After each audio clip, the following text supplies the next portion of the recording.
I'm not scared to perform at a sold out affair. What happened to Jasmine Sullivan? A toxic, abusive relationship almost ruined everything. Now from what somebody told me yesterday, she won an award recently. No, shout out to her, and shout out to the person that informed me on that information in the comment section yesterday.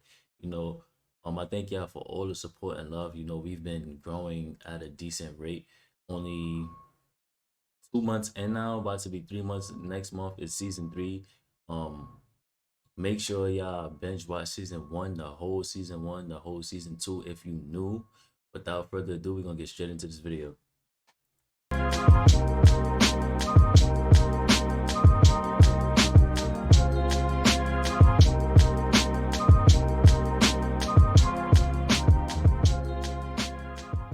American singer-songwriter Jazmine Jazmine Marie Sullivan. Sullivan was born and raised in Philadelphia, Pennsylvania. She began singing I at even know the that. age of 3. In connection with her super Christian upbringing, one standout experience she recalls was performing a solo in front of the entire congregation at her church when she was 8 years old. Since her family were so heavily into the church, it's no surprise that most of Jazmine I think that's where a lot of people start off. A lot of people start off singing at church or something. musical influences growing up were gospel artists, namely Kim Burrell and the Clark sisters. Soon after, Jazmine took to the Apollo stage at the age of 11, and by 15, she had signed her first record deal. She spent the better part of the next 2 years recording an album that ended up never getting released. Then, she was dropped from the label. That was a big blow. I was angry. Everybody was going off to school, and I had already decided I wasn't going to college because singing was going to be my career. They didn't know what to do with me. I was young, and I didn't know what to do with my own self. I didn't know who I was, so I couldn't take control of my career and tell them what I wanted to do. After a good cry, though, she got right back to work. While working on her own projects, Jazmine also provided background vocals for other artists. During one of these sessions, she would meet Melissa "Missy" Elliott. Missy would go on to produce the majority of Jazmine's debut album. Jazmine's breakthrough song, also co-written by Missy, called Need You Bad, was released in May 2008. It became a top 40 hit on the Billboard Hot 100. Her successful momentum would continue with the release of the album's second single, Bust Your Windows. It would become her most successful single ever.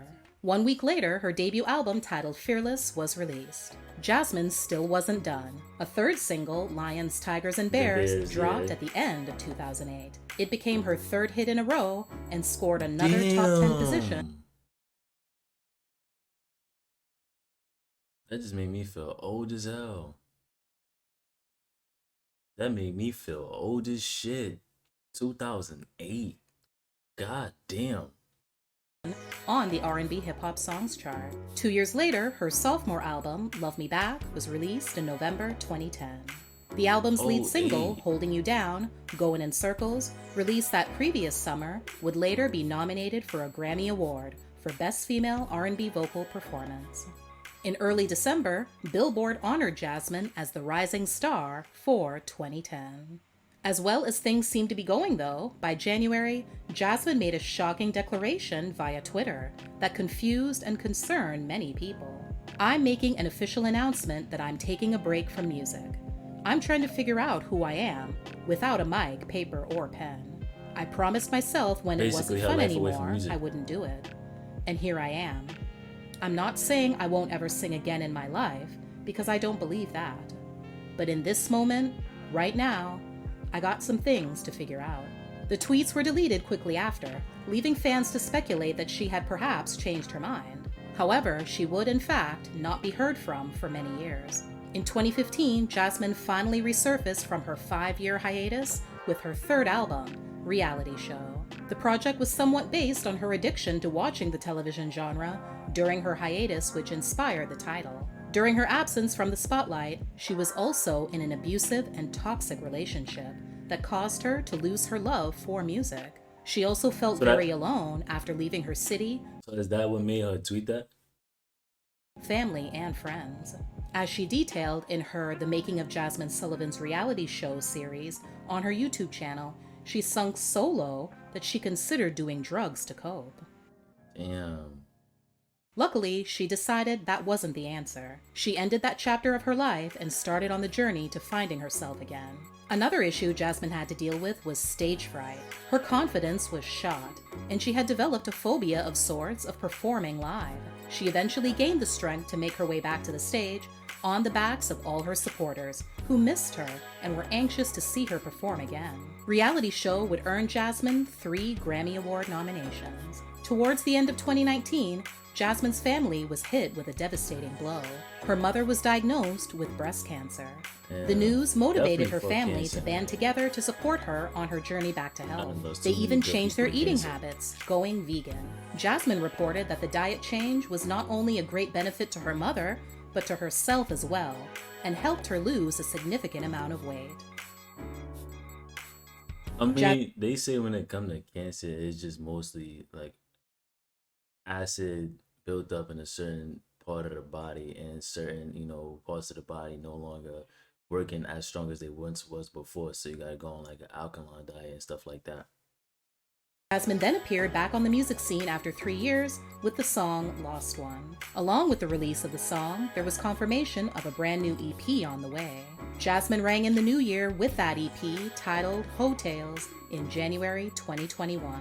It debuted at number 4, earning Jazmine her highest peaking album on the 200 chart. By the following month, the album had reached number 1 on the R&B albums chart and helped Jazmine land an opportunity of a lifetime. She brought the house down with her rendition of the Star Spangled Banner at Super Bowl 55, accompanied by country singer Eric Church.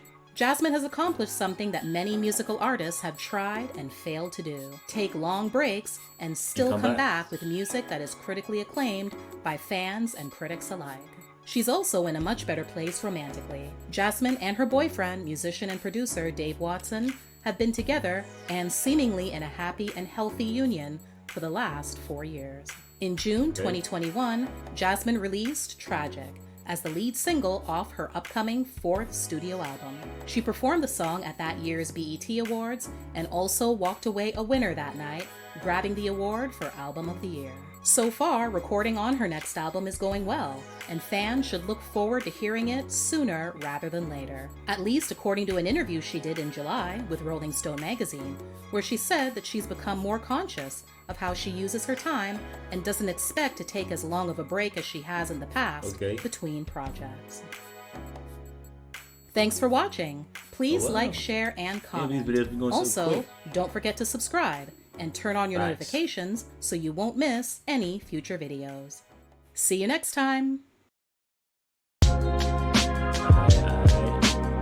Shout out to you. Definitely want to say she's definitely a good female artist. Like, I just want to mainly say I didn't even know she won an award. Somebody said, I think that was recently. But with that being said, let me know what's your favorite Jazmine Sullivan song. Appreciate y'all for all the love and support. Love is love, and I'm gonna catch you on the next video.